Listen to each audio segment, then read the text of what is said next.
Hello guys, welcome to our channel. Bigg Boss season 5 latest updates కోసం మన channel ని subscribe చేయండి. ఇకపై daily Bigg Boss season 5 updates మన ఛానల్లో వస్తూ ఉంటాయి. So Bigg Boss season 5 latest updates గురించి ఇప్పుడు మనం వీడియో స్టార్ట్ చేసేద్దాం. So Bigg Boss season 5 grand గా లాంచ్ అయిపోయింది నిన్న అని చెప్పొచ్చు. సో నాగార్జున గారు కూడా ఎంతో ఎనర్జెటిక్ గా 5 మచ్ ఎనర్జీతో 5 మచ్ ఎంటర్టైన్మెంట్ చేయడానికి మనందరి ముందుకు మరోసారి వచ్చేసారు పోస్ట్ గా. So Bigg Boss season 5 stage పైకి నాగార్జున గారు మిస్టర్ మజ్ను అనే సాంగ్ తో ఎంట్రీ ఇవ్వడం జరిగింది. సో ఆ సాంగ్ ఎంట్రీ ఇచ్చిన తర్వాత మళ్ళీ బిగ్ బాస్ కోరిక మేరకు ఒక క్లాస్ ఎంట్రీ, ఒక మాస్ ఎంట్రీ అన్నట్టుగా క్లాస్ మాస్ స్టెప్పులతో బిగ్ బాస్ ప్రేక్షకుల్ని మళ్ళీ అలరించారు.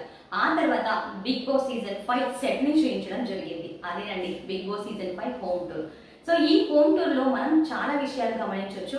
సో ఇందులో స్విమ్మింగ్ పూల్ దగ్గర కొన్ని చేంజెస్ చేశారు, అలాగే లోపల కొన్ని చేంజెస్ చేసిన తర్వాత కలర్ విషయంలో మాత్రం చాలా జాగ్రత్త తీసుకున్నారు ఈసారి బిగ్ బాస్ అని చెప్పొచ్చు.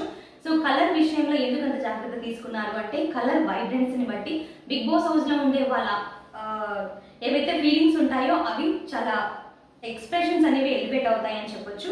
సో అలా కలర్స్ చాలా ఎఫెక్ట్ ఇవ్వాలి అని చెప్పేసి కలర్ కాంబినేషన్ చాలా బాగా చేశారు. కానీ కొంచెం కలర్ కాంబినేషన్ అనేది ఓవర్గా అనిపిస్తుంది. సో ఎక్కువగా కలర్స్ని వాడడం జరిగింది. సో ఒక రకంగా చెప్పాలంటే మల్టీ కలర్ యూజ్ చేశారు ఈసారి బిగ్ బాస్ సెట్ కోసం అని చెప్పొచ్చు. అలా బిగ్ బాస్ హోమ్ టూర్ అనేది క్లియర్ కట్గా మనకు చూపించారు. సో ఈసారి కన్ఫెషన్ రూమే కాకుండా పవర్ రూమ్ అనేది కూడా ఒక స్పెషల్గా అరేంజ్ చేశారు. సో ఈసారి సోఫా కూడా కొంచెం డైరీ మిల్క్ చాక్లెట్ లాగా అనిపించింది. సో అలా కొన్ని చేంజెస్ అనేది చేశారు. అంతేకాకుండా ఈసారి డైనింగ్ టేబుల్ విషయంలో 3 డైనింగ్ టేబుల్స్ని సెట్ చేయడం జరిగింది. సో కొన్ని గ్రూప్స్గా డివైడ్ అవ్వచ్చు. సో గేమ్లో కొంచెం స్ట్రాటజీ అనేది ప్లే చేయొచ్చు అన్నట్టుగా బిగ్ బాస్ ఈసారి కొంచెం కొత్తగా ఆలోచించాడు అని చెప్పొచ్చు. సో ఇక అలా Bigg Boss season 5 home tour చూపించిన తర్వాత నాగార్జున గారు కంటెస్టెంట్స్ని ఎంట్రీ ఇవ్వడం జరిగింది. సో అలా ఫస్ట్ కంటెస్టెంట్గా సిరి హనుమంత్ బిగ్ బాస్ హౌస్లోకి ఫస్ట్ కంటెస్టెంట్గా ఒక అమ్మాయి మహాలక్ష్మి లాగా అడుగు పెట్టేసింది. సో సిరి హనుమంత్ వచ్చేసి షార్ట్ ఫిల్మ్స్తో తన కెరీర్ స్టార్ట్ చేసి సీరియల్స్తో తను నెగిటివ్ రోల్స్ చేసి చాలా మంచి పాపులారిటీని సంపాదించుకుంది. అక్కడ నుంచి తను బిగ్ బాస్ సీజన్ 5కి సెలెక్ట్ అవ్వడం జరిగింది. సో అలా బిగ్ బాస్ సీజన్ 5కి ఫస్ట్ కంటెస్టెంట్గా సిరి హనుమంత్ ఎంట్రీ ఇచ్చేసింది. సో అక్కడ స్టేజ్ పై కూడా నాగార్జున గారితో కొన్ని క్యూట్ మూమెంట్స్, వారిద్దరి మధ్య ఇంటరాక్షన్ అనేది కూడా చాలా బాగా జరిగింది. సో తనతో కొన్ని నవరసాలు పండించాలి అని నాగార్జున గారు ఒకే డైలాగ్ని నవరసాల ఎలివేషన్స్తో చేయించడం జరిగింది. సో అలా ఎక్స్ప్రెషన్స్ బాగా ఇచ్చింది అని చెప్పొచ్చు సిరి హనుమంత్. ఇక అక్కడ నుంచి తాను ఎంట్రీ బిగ్ బాస్ హౌస్లోకి వెళ్ళిన తర్వాత కొంచెం హైపర్గా ఎగ్జైట్ అయ్యింది అని చెప్పొచ్చు. సో సిరి హనుమంత్ అయితే బ్యూటిఫుల్గా ఎంట్రీ ఇచ్చేసింది. ఇక ఆ తర్వాత బిగ్ బాస్ సీజన్ 5లోకి సెకండ్ కంటెస్టెంట్గా విజయ్ సన్నీ ఎంట్రీ ఇవ్వడం జరిగింది. విజయ్ సన్నీ కూడా అందరికీ తెలుసు, కళ్యాణ వైభోగమి సీరియల్ నుంచి మనందరికీ సుపరిచితమే అని చెప్పొచ్చు. సో కళ్యాణ వైభోగమి సీరియల్లో విజయ్ సన్నీ జయసూర్యగా చాలా బాగా మెప్పించాడు. సో అలా కళ్యాణ వైభోగమి సీరియల్ నుంచి తనకు ఒక ఫ్యాన్ బేస్ అనేది సపరేట్గా ఏర్పడింది అని చెప్పొచ్చు. సో అలా ఆ ఫ్యాన్ బేస్తో తనకు బాగా పాపులర్ అయిపోయి ఇప్పుడు బిగ్ బాస్ వరకు తన ప్రయాణాన్ని కొనసాగించాడు. సో అక్కడే నాగార్జున గారు ఒక ఏదైతే లవ్ ట్రాక్ ఉంటుందో దానికి హింట్ ఇచ్చే విధంగా ఒక లింక్ పెట్టాలి అన్నట్టుగా బిగ్ బాస్ హౌస్లో మీకు నచ్చిన వారు ఎవరైనా ఉంటారేమో అని ఒక ఆర్ట్ గీయించడం, మీకు నచ్చిన అమ్మాయి ఆ లక్షణాలు ఏంటి, సో ఈ ఇంటరాక్షన్ అనేది కొంచెం రొమాంటిక్ టచ్ అయ్యే విధంగా చేశారు నాగార్జున గారు. సో అలా విజయ్ సన్నీ కూడా ఎంటర్ అయిపోయారు. ఇక తాను ఏదైతే ఆర్ట్ వేసాడో దాంతో వచ్చిన వాళ్ళందరితో కంపేర్ చేయడం, అది కొంచెం కామెడీగా రొమాంటిక్ టచ్ ఇవ్వాలి అనే విధంగా బిగ్ బాస్ ప్లాన్ చేసినట్టుగా అర్థమవుతుంది. ఇక బిగ్ బాస్ సీజన్ 5లోకి థర్డ్ కంటెస్టెంట్గా మనందరికీ అంతగా పరిచయం లేని వ్యక్తి అని చెప్పొచ్చు లహరి షేరి. సో తాను అర్జున్ రెడ్డి మూవీలో నటించింది అని అక్కడ చెప్తే తప్ప మనకు అంతగా తెలియదు. సో లహరి షేరి కొన్ని మూవీస్లో కూడా చేసింది. అంతేకాకుండా నాగార్జున గారికి కొంచెం ఇంపాక్ట్ పడాలి అన్నట్టుగా ఒక 2 రోజెస్ని తీసుకురావడం, బ్లూ రోజెస్ నాగార్జున గారికి ఇవ్వడం, రెడ్ రోజెస్ని నచ్చిన వారికి లోపల ఇవ్వు అని నాగార్జున గారు ఇంటరాక్ట్ అవ్వడం. సో ఇదంతా కొంచెం బాగానే అనిపించింది. సో తన బోల్డ్నెస్ ఎలా ఉంటుంది అనేది మనం బిగ్ బాస్ హౌస్లోకి తను వెళ్ళాక కొన్ని రోజులు గడిస్తే కానీ చెప్పలేము. ఇక ఫోర్త్ కంటెస్టెంట్గా మనందరికీ పరిచయం ఉన్న అంతగా పరిచయం లేని వ్యక్తి అని చెప్పొచ్చు. సో మన తెలుగు ఇండస్ట్రీ నుంచి ఇండియన్ ఐడల్ సింగర్ కాంపిటీషన్కి వెళ్ళి విన్ అవ్వడం అనేది అంత ఆషామాషి విషయం కాదు. సో శ్రీరామ్ చంద్ర సింగర్గా మనందరికీ పెద్దగా పరిచయం లేదు, ఎందుకంటే తెలుగు ఇండస్ట్రీలో తనకి ఎక్కువగా ఆఫర్స్ అనేవి హిందీ నుంచి రావడం ద్వారా మనందరికీ అంతగా తెలియదు అని చెప్పొచ్చు. సో కానీ శ్రీరామ్ చంద్ర చాలా కూల్గా అనిపిస్తున్నాడు. సో తన ఎంట్రీ అనేది కూడా చాలా సాఫీగా సాగిపోయింది. సో తాను దాదాపు 500 సాంగ్స్ మాట్లాడి 9 భాషల్లో అంటే అది చిన్న విషయం కాదు, చాలా మెచ్చుకోదగ్గ విషయం. అంతేకాకుండా ఇప్పుడు తెలుగు ఇండస్ట్రీలో తనకు ఒక ప్రత్యేక గుర్తింపు రావాలి అని, అంతేకాకుండా తెలుగు ఇండస్ట్రీ నుంచి తనకు కొన్ని ఆఫర్స్ రావాలి, నేను కూడా మన తెలుగు వాళ్ళకి పరిచయం అవ్వాలి అన్న ఉద్దేశంతో నేను రావడం జరిగింది అని శ్రీరామ్ చంద్ర బిగ్ బాస్ హౌస్లోకి ఎంట్రీ ఇచ్చారు. మరి చూద్దాం తాను ఎంతవరకు ఎలివేట్ అవుతారో. తన కూల్నెస్తో అయితే అలాగే మెయింటైన్ చేసి ఖచ్చితంగా స్ట్రాంగ్ కంటెస్టెంట్ అవుతాడు అని అయితే అనిపిస్తోంది. ఇక బిగ్ బాస్ సీజన్ 5లో మనకు 5th కంటెస్టెంట్గా యానీ మాస్టర్ ఎంట్రీ ఇవ్వడం జరిగింది. సో యానీ మాస్టర్ అందరికీ తెలుసు, పైసా వసూల్ సాంగ్ కొరియోగ్రఫీతో తను ఎంతగానో పాపులర్ అయింది. అంతేకాకుండా ఎన్నో సాంగ్స్తో ఒక లేడీ కొరియోగ్రఫీ కూడా ప్రత్యేక స్థానాన్ని సంపాదించుకోగలుగుతుంది అని యానీ మాస్టర్ని చూస్తే అర్థమవుతుంది. తన స్టెప్పులు మాత్రం చాలా బాగుంటాయి. సో ప్రతి ఒక్క అమ్మాయి కూడా తనలో తనని చూసుకుంటుంది అని చెప్పొచ్చు. సో అలా యానీ మాస్టర్ తన హావభావాలు కానీ ఫన్నీ మూమెంట్స్ కానీ చాలా బాగా అనిపించాయి. తన ఏవీలో చూపించిన విధంగా తన బాధ కానీ ఇవన్నీ మనకు బాగా ఎలివేట్ అయ్యే విధంగా చూపించారు. సో నాగార్జున గారితో ఇంటరాక్ట్ అయ్యేటప్పుడు కూడా తన కొడుకుతో తను మాట్లాడడం ఇవన్నీ కొంచెం ఎమోషనల్గా అనిపించాయి. సో అలా యానీ మాస్టర్ గారి ఎంట్రీ అనేది జరిగింది. ఇక 6th కంటెస్టెంట్గా లోబో బిగ్ బాస్ హౌస్లోకి రావడం జరిగింది. సో లోబో కూడా తను మనకు కనిపించినంత ఆషామాషిగా ఏమీ రాలేదండి, చాలా కష్టపడ్డాడు. సో 2009 నుంచి 2012 వరకు తను పడ్డ స్ట్రగుల్స్ అన్ని మా టీవీ ఆఫీస్ బయట తను వెయిట్ చేయడం ఒక్క ఆఫర్ కోసం అని చెప్పేసి తను 3 years అక్కడ వెయిట్ చేసిన తర్వాత 2012లో మా టీవీ వాళ్ళు తనకు ఒక ఆఫర్ ఇచ్చి అలా తాను ఆ ఆఫర్ని స్వీకరించి ఒక్కొక్క మెట్టు ఎక్కుతూ ఇప్పుడు మనందరి ముందుకు బిగ్ బాస్ సీజన్ 5 కంటెస్టెంట్గా రావడం అనేది చిన్న విషయం కాదు. సో మనందరినీ నవ్వించడానికి ఎలా వచ్చారో తన మనసులో కానీ తన జీవితంలో కానీ ఎన్నో బాధలు ఉన్నాయి అనేది తన ఏవీని చూస్తే అర్థమవుతుంది. సో తండ్రి ఉన్నప్పుడు నాకు విలువ తెలియలేదు, తండ్రి పోయిన తర్వాత ఇప్పుడు రోజు ఏడుస్తున్నా, నాకేం చెప్పలేని పరిస్థితిలో ఉన్నాను, తండ్రి గురించి నేను చాలా మిస్ అవుతున్నాను అంటూ తన భార్య తన లైఫ్లోకి రావడం చేత తనలో జరిగిన మార్పులు ఇవన్నీ చాలా బాగా అనిపించాయి. సో లోబో కూడా చాలా బాగా ఎంటర్టైన్ చేస్తాడు అనడానికి ఎలాంటి అతిశయోక్తి లేదు, అలాగే సందేహం లేదు. ఖచ్చితంగా లోబో ఎంటర్టైనర్ అయితే అవుతాడు. ఇక ఆ తర్వాత బిగ్ బాస్ సీజన్ 5లోకి 7th కంటెస్టెంట్గా ప్రియా ఎంట్రీ ఇచ్చింది. సో ప్రియా గురించి ప్రత్యేకంగా చెప్పాల్సిన అవసరం లేదు. సో ప్రియా గారు ఆల్రెడీ అందరికీ తెలిసిన బుల్లితెర సీనియర్ యాక్టర్ అని చెప్పొచ్చు. సో సీరియల్స్లో తాను చిన్న వయసు అయినా సరే పెద్ద వయసు వాళ్ళలాగా నటించడం, ఒక అందమైన అమ్మలాగా మనందరినీ మెప్పించింది బుల్లితెరపై. ఇప్పుడు బిగ్ బాస్ హౌస్లో కూడా చాలా సాఫ్ట్గా కూల్గా అయితే ఎంట్రీ ఇచ్చింది. సో తనకు తాను లైఫ్ అనేది ఒక ఆపర్చునిటీ వస్తే సింగిల్గా బతకడానికి ఎలా తను ఆ ఆఫర్ని వినియోగించుకుంటుంది, ఆ అవకాశాన్ని ఎలా ఉపయోగించుకుంటుంది అనేది బిగ్ బాస్ హౌస్కి వెళ్ళి చూపించాలి. అలాగే నా స్ట్రెంగ్త్ ఏంటి, అలాగే నా ఫోకస్ ఏంటి అనేది నేను చూపించాలి అనుకుంటున్నాను. సో అందుకే బిగ్ బాస్ హౌస్కి వచ్చాను అంటూ ప్రియా కూడా ఎంట్రీ ఇచ్చేసింది. సో అలా ప్రియా ఎంట్రీ అనేది చాలా ఎమోషనల్గా సాగింది. తన జీవితంలో కూడా ఎన్నో ఒడిదుడుకులు ఎదుర్కొని ఇక్కడి వరకు రావడం, నాగార్జున గారు కూడా ఇన్ని సంవత్సరాలు మీరు ఈ బుల్లితెరపై సస్టైన్ అవుతున్నారు అంటే మీరు ఎంత సత్తా ఉంటే మీరు ఇలా సస్టైన్ అవుతారు అంటూ ఎంకరేజ్ చేయడం. సో తన జర్నీ తర్వాత తన బాబుతో తాను ఆల్ ది బెస్ట్ అనేది చెప్పించుకోవడం స్క్రీన్ మీద చాలా బాగా అనిపించింది. సో అలా ఆమె జర్నీ కూడా కాస్త ఎమోషనల్గా సాగింది. అలాగే తన ఎంట్రీ అనేది ఒక పాజిటివ్ వైబ్స్ అయితే బిగ్ బాస్ హౌస్లోకి వెళ్ళిపోయింది. ఇక ఆ తర్వాత ప్రియా ఎంట్రీ తర్వాత మనకు జెస్సీని పరిచయం చేశారు. సో మనందరికీ జశ్వంత్ అని ముందే తెలిసింది. సో జెస్సీ ఒక ర్యాంప్ వాకర్గా, అంతేకాకుండా ఒక మోడల్గా తనకంటూ ఒక ప్రత్యేక స్థానాన్ని సంపాదించుకున్నారు. కానీ మనందరికీ అంతగా పరిచయం లేదు అని చెప్పొచ్చు ఆ వ్యక్తితో. సో జెస్సీ ఒక ర్యాంప్ వాకర్గా 36 hours కంటిన్యూస్గా వాక్స్ చేయించడం, ఇదంతా నిజంగా నాగార్జున గారు చెప్పడం, తన లోపల ఉన్న కొన్ని స్పెషాలిటీస్ని బయటికి తీసుకురావడం అనేది మనందరికీ అర్థమయ్యే విధంగా జెస్సీ యొక్క క్యాపబిలిటీ ఏంటి అనేది మనందరికీ అర్థమయ్యే విధంగా చూపించారని చెప్పొచ్చు. సో జెస్సీ అయితే చాలా కూల్ పర్సన్ లాగా, కొంచెం చెప్పాలంటే ఇన్నోసెంట్ లాగా అనిపించాడు. సో జెస్సీ కూడా చాలా బాగా అయితే బిగ్ బాస్ హౌస్లోకి అలరిస్తాడు అని వచ్చాడు. చూద్దాం మరి ఎన్ని రోజులు ఉంటారు.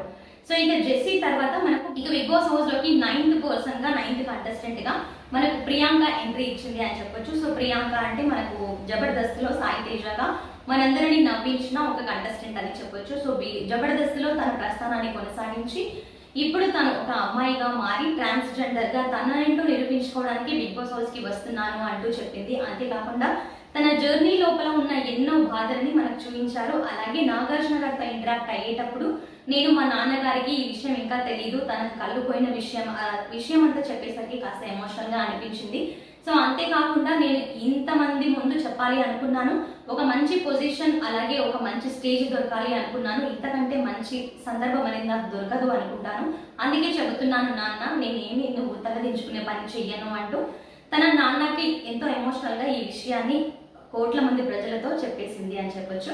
సో తన జర్నీ కూడా చాలా బాగా అనిపించింది. చెప్పాలంటే చాలా బ్యూటిఫుల్గా ఎంట్రీ ఇచ్చింది ప్రియాంక సింగ్ అని చెప్పొచ్చు. సో తాను బిగ్ బాస్ హౌస్లో ఎక్కువ రోజులు ఉండాలని నాగార్జున గారు కూడా కోరుకుంటున్నారు. ఎందుకంటే ఫ్రీడమ్ ఆఫ్ థాట్స్ అనేది ప్రతి ఒక్కరికి బర్త్తోనే వస్తాయి. అంటే పుట్టగానే ప్రతి ఒక్కరు స్వాతంత్రులు అవుతారు. కానీ అది మీలాంటి వాళ్ళ ఐడెంటిటీ కోసం, మీలాంటి వాళ్ళకి కూడా స్పెషల్ ఐడెంటిటీ రావాలి అని చెప్పేసి మిమ్మల్ని తీసుకోవడం జరిగింది అని నాగార్జున గారు తన యొక్క ఎంట్రీని కాస్తంత ఎలివేట్ చేశారని చెప్పొచ్చు. సో అలా ప్రియాంక సింగ్ ఎంట్రీ అనేది చాలా బాగా జరిగింది.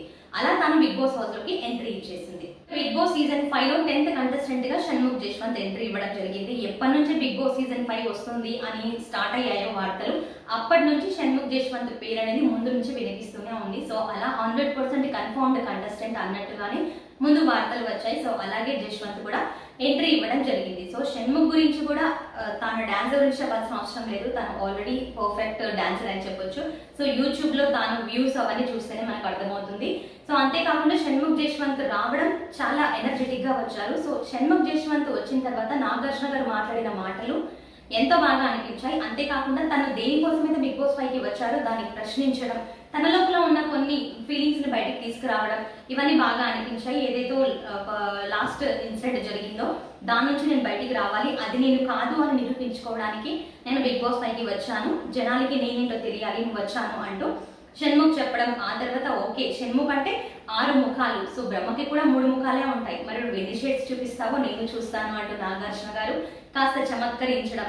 చూద్దాం సార్ ఎన్ని షేడ్స్ వస్తాయి నాకు కూడా తెలియదు అంటూ షణ్ముఖ్ చాలా కూల్ గా ఆన్సర్ ఇవ్వడం, చాలా కూల్ పర్సన్ అనిపించింది. సో ఇలాగే కూల్ గా ఉంటే కొంచెం స్ట్రాంగ్ కంటెస్టెంట్ గా కూడా అయ్యే అవకాశాలు ఎక్కువగా ఉన్నాయి షణ్ముఖ్ కి. ఎందుకంటే సోషల్ మీడియా పరంగా అతనికి చాలా వరకు ఫాలోయింగ్ ఉందన్న సంగతి అందరికీ తెలిసిందే. మరి చూద్దాం షణ్ముఖ్ జశ్వంత్ అందరినీ అలరిస్తాడా, వెయిట్ చేసి చూడాల్సిందే. ఇక బిగ్ బాస్ సీజన్ 5 లోకి 11వ కంటెస్టెంట్ గా హమీదా రావడం జరిగింది. సో హమీదా మనందరికీ పెద్దగా పరిచయం లేదు, కానీ ఒక మోడల్ అనేది తెలుస్తుంది. సో తను కూడా ఎన్నో మూవీస్ లో చేసింది, కాకపోతే మనకు అంతగా పరిచయం లేదు. కానీ బిగ్ బాస్ సీజన్ 5 నుంచి తనకంటే ఒక గుర్తింపు రావాలని తాను రావడం జరిగింది. సో చూద్దాం తను ఎంతవరకు ఎలివేట్ అవుతుంది అనేది. ఇక ఆ తర్వాత 12వ కంటెస్టెంట్ గా నటరాజ్ మాస్టర్, డాన్స్ మాస్టర్ రావడం జరిగింది. తాను బిగ్ బాస్ సీజన్ 5కి రావడానికి ముఖ్య ఉద్దేశం ఏంటి, అలాగే తాను ఇండస్ట్రీలోకి హీరో అవ్వాలని వచ్చానని, కానీ తాను నటరాజ్ మాస్టర్ గా, ఒక డాన్స్ మాస్టర్ గా ఎదగడం, దాని తర్వాత తాను లైఫ్ లో కొన్ని ఫేస్ చేసిన స్ట్రగుల్స్, వేరే వాళ్ళతో గొడవలు, హీరోస్ తో, సో ఇవన్నీ వివాదాల నుంచి నన్ను నేను బయటికి తీసుకురావాలి, నేనేంటో నిరూపించుకోవాలని వస్తున్నాను అంటూ తన భార్యతో ఆ ఎంట్రీ చాలా ఎమోషనల్ గా సాగిందని చెప్పొచ్చు. సో 8 months ప్రెగ్నెన్సీ ఉన్న, 7 months ప్రెగ్నెన్సీ ఉన్న తన భార్యని కూడా స్టేజ్ పైకి ఇన్వైట్ చేయడం, నాగార్జున గారు కాస్తంత ఎమోషనల్ పండించాలని చెప్పేసి బిగ్ బాస్ ఇలా ప్లాన్ చేసినట్టుగా అనిపించింది. సో ఆ తర్వాత నటరాజ్ గారు ఎంట్రీ ఇచ్చాక మనకు బిగ్ బాస్ సీజన్ 5 లోకి 13th కంటెస్టెంట్ గా సరియు. సో బిగ్ బాస్ 5 లోకి 13th కంటెస్టెంట్ గా మనకు సరియు హౌస్ లోకి ఎంట్రీ ఇవ్వడం జరిగింది. సో సరియు 7 Arts అనే ఛానల్ తో మనందరికీ యూట్యూబ్ లో పాపులర్ అని తెలుసు. సో తను ఏ స్లాంగ్ తో అయితే ఎలివేట్ అయ్యిందో, ఏ స్లాంగ్ తో అయితే పాపులర్ అయిందో, అదే స్లాంగ్ ని నాగార్జున గారు కూడా కాస్తంత ఎలివేట్ చేయడం జరిగింది. సో అలా కొన్ని డైలాగ్స్ తను ఆ బూతుల ప్లేస్ లో మింగేస్తా ఇలాంటివి మాటలు మాట్లాడటం. సో చూడాలి తను ఎంత డేరింగ్ డాషింగ్ గా బోల్డ్ గా ఎంట్రీ ఇచ్చిందో, అలాగే బిగ్ బాస్ హౌస్ లో సర్వైవ్ అవుతుందా లేదా చూడాల్సి ఉంటుంది. మరి ఇక ఆ తర్వాత 14th కంటెస్టెంట్ గా విశ్వ ఎంట్రీ ఇవ్వడం జరిగింది. సో విశ్వ మనందరికీ తెలుసు, యువ సీరియల్ నుంచి మా టీవీలో ప్రసారమైన యువ సీరియల్ నుంచి మనందరికీ పరిచయం అయ్యాడు. సో యువ సీరియలే కాకుండా ఇంకా ఆ తర్వాత కొన్ని చిన్న చిన్న రోల్స్ చేస్తూ తనకంటూ ఒక ప్రత్యేక స్థానాన్ని సంపాదించుకున్నాడు. కాకపోతే తాను లైఫ్ లో ఫేస్ చేసిన కొన్ని స్ట్రగుల్స్ వల్ల అక్కడే ఆగిపోవాల్సి వచ్చింది. కాబట్టి నేను ఇక్కడ నుంచి బౌన్స్ బ్యాక్ అయ్యి మళ్ళీ నేనేంటో చూపించాలి అని తన బాడీ బిల్డర్ గా తాను WWF లో తను చేసిన కొన్ని అచీవ్మెంట్స్ నాగార్జున గారు గుర్తు చేయడం ఈ సందర్భంగా బాగా అనిపించింది. అంతేకాకుండా నాగార్జున గారితో, నాగ చైతన్య గారితో, అఖిల్తో, వీళ్ళందరితో ఉన్న అనుబంధాన్ని తాను షేర్ చేసుకోవడం. సో బిగ్ బాస్ లో అతను ఎన్ని రోజులు ఉంటాడు అనేది కాస్తంత టఫ్ ఫైట్ ఇచ్చే విధంగానే అనిపిస్తుంది బాడీ బిల్డర్ కాబట్టి. సో వెయిట్ చేసి చూద్దాం. మరి చెప్పనా ఇక 15th కంటెస్టెంట్ గా ఉమాదేవి ఎంట్రీ ఇచ్చారు. ఉమాదేవి మనందరికీ తెలుసు, సీరియల్స్ లో ముఖ్యంగా కార్తీక దీపం సీరియల్ లో భాగ్యంగా మనందరికీ సుపరిచితురాలే. సో తాను ఎన్ని విలన్స్ రోల్స్ చేసినా నేను విలన్ గా కాదు, నా మనస్తత్వం ఏంటో ఇంకొక యాంగిల్ అనేది ఏంటో చూపించాలని వచ్చాను అని తన ఎంట్రీ కావడం, అలాగే తన జీవితంలో ఎన్నో బాధలు ఫేస్ చేయడం, తన పిల్లల కోసమే బతుకుతున్నాను అని చెప్పడం కొంచెం ఎమోషనల్ గా అనిపించింది ఆమె ఏవి కూడా. సో ఉమాదేవి గారు కూడా ఎంతో మనందరినీ ఎంటర్టైన్ చేస్తారని మనం కూడా అనుకుందాం, ఎందుకంటే మనందరికీ అర్ధబావు భాగ్యంగా బాగా ఎంటర్టైన్ చేశారు బుల్లితెరపై. మరి చూద్దాం బిగ్ బాస్ హౌస్ లో ఎన్ని రోజులు సర్వైవ్ అవుతారో. ఇక 16th కంటెస్టెంట్ గా బిగ్ బాస్ హౌస్ లోకి మానస్ ఎంట్రీ ఇవ్వడం జరిగింది. సో మానస్ ఎక్కువగా పరిచయం లేకపోయినా కోయిలమ్మ సీరియల్ చూసే వాళ్ళందరికీ, ముఖ్యంగా బుల్లితెర మీద అందరికీ పరిచయం అనే చెప్పొచ్చు. సో మానస్ ఆ సీరియల్ తోనే బాగా పాపులర్ అయిపోయాడు. మరి చూద్దాం బిగ్ బాస్ హౌస్ లో తను ఎంతగా ఎంట్రీ ఇచ్చి ఎలా మెస్మరైజ్ చేస్తాడో అనేది వెయిట్ చేసి చూడాల్సిందే. ఇక 17వ కంటెస్టెంట్ గా ఆర్జే కాజల్ ఎంట్రీ ఇచ్చింది. సో ఆర్జే కాజల్ గురించి అందరికీ తెలిసింది ఒకే ఒక షేడ్, తను ఒక ఆర్జే అని, అలాగే తను డబ్బింగ్ ఆర్టిస్ట్ అని. కానీ ఇప్పుడు తన ఏవీతో తన లైఫ్ లో ఎన్ని ప్రాబ్లమ్స్ ఫేస్ చేసింది, అలాగే తాను అక్కడి నుంచి ఎలా సర్వైవ్ అయితే పైకి వచ్చింది, ఇప్పుడు తనకంటూ ఒక ప్రత్యేక స్థానం ఎలా వచ్చింది అనేది అంతా ఏవీలో క్లియర్ గా చూపించింది. సో తన మాటల చాతుర్యంతో అందరినీ ఎంటర్టైన్ చేస్తుంది అని మనకి స్టేజ్ పైన నాగార్జున గారితో ఆయన ఇంట్రాక్షన్ తోనే అర్థమైపోయింది. అంతేకాకుండా జానకి గారి వాయిస్ డబ్బింగ్ చెప్పడం, అంటే మిమిక్రీ చేస్తామని అనగానే ఒక పాట పాడడం చాలా బాగా అనిపించింది. సో కొంచెం గలగలా మాట్లాడుతుంది కాబట్టి ఇంట్లో తన యొక్క స్వరంతో మంచిగా ఎంటర్టైన్ చేస్తుందని చెప్పొచ్చు. ఇక ఆ తర్వాత 18వ కంటెస్టెంట్ గా శ్వేతా వర్మ ఎంట్రీ ఇవ్వడం జరిగింది. శ్వేతా వర్మ పెద్దగా మనందరికీ పరిచయం లేకపోవచ్చు, కానీ తను ఎన్నో షార్ట్ ఫిల్మ్స్, వెబ్ సిరీస్, అలాగే కొన్ని మూవీస్ కూడా చేసి బిగ్ బాస్ హౌస్ లోకి ఎంట్రీ ఇచ్చింది. కానీ ఒక పాజిటివ్ వైబ్ తో అయితే ఈ అమ్మాయి లోపలికి వెళ్ళింది. సో లోపలికి వెళ్ళగానే అందరితో కలుపుకొలతనంగా చాలా బాగా కలిసిపోవడం, కొంచెం పాజిటివ్ వైబ్స్ అనేవి చాలా బాగా అనిపించాయి ఈ అమ్మాయి లోపల. సో ఎక్కువ రోజులు సస్టైన్ అయ్యే అవకాశాలు ఎక్కువగా కనిపిస్తున్నాయి శ్వేతా వర్మ అని చెప్పొచ్చు. జస్ట్ ఆమె ఎంట్రీతోనే ఒక చిన్న హింట్ అనేది ఇచ్చేసింది. ఇక ఆ తర్వాత చివరిగా 19వ కంటెస్టెంట్ గా anchor Ravi Bigg Boss house లోకి ఎంట్రీ ఇవ్వడం జరిగింది. సో యాంకర్ రవి గురించి ప్రత్యేకంగా చెప్పాల్సిన అవసరం లేదు, అందరికీ తెలిసిందే. యాంకర్ రవి మనందరికీ ఎన్నో సంవత్సరాలుగా పరిచయస్తుడే యాంకర్ గా. కానీ తనలో ఉన్న నెగిటివ్ షేడ్స్ ఏవైతే పెళ్లి గురించి దాచిపెట్టడం అవి జరిగాయో ఇంకా నన్ను నమ్మట్లేదు. సో ఆ విషయంలో నేను అందరికీ ప్రూవ్ చేసుకోవాలి, నేనే ఇంకా ఏమీ లేవు నా దగ్గర సీక్రెట్స్ అనేది అందరికీ తెలియాలి అని, నన్ను నేనుగా రియల్ రవి ఎలా ఉంటాడో చూపించాలి, నేను వస్తున్నాను అంటూ బిగ్ బాస్ హౌస్ లోకి ఎంట్రీ ఇచ్చారు. ఇక anchor Ravi Bigg Boss house లోకి రాగానే కాస్తంత ఎంటర్టైన్మెంట్ వాతావరణం అనేది మనం గమనించవచ్చు. సో తన పంచులతో ఇప్పటి వరకు మనందరినీ అట్రాక్ట్ చేసి మెస్మరైజ్ చేశాడు యాంకర్ గా. మరి చూద్దాం ఫ్యూచర్ లో బిగ్ బాస్ హౌస్ లో ఇంకెన్ని రోజులు సర్వైవ్ అవుతాడు. మరి బిగ్ బాస్ సీజన్ 5 లో టఫ్ యాంకర్ గా టఫ్ ఫైట్ ఇచ్చే విధంగా ఉంటాడా యాంకర్ రవి అనేది చూడాల్సింది. సో వీళ్ళందరిలో టఫ్ గా మీకు ఎవరు అనిపించారు, ఖచ్చితంగా స్ట్రాంగ్ కంటెస్టెంట్ అని ఎవరు అనుకుంటున్నారు, నాకు ఖచ్చితంగా కామెంట్ చేయండి.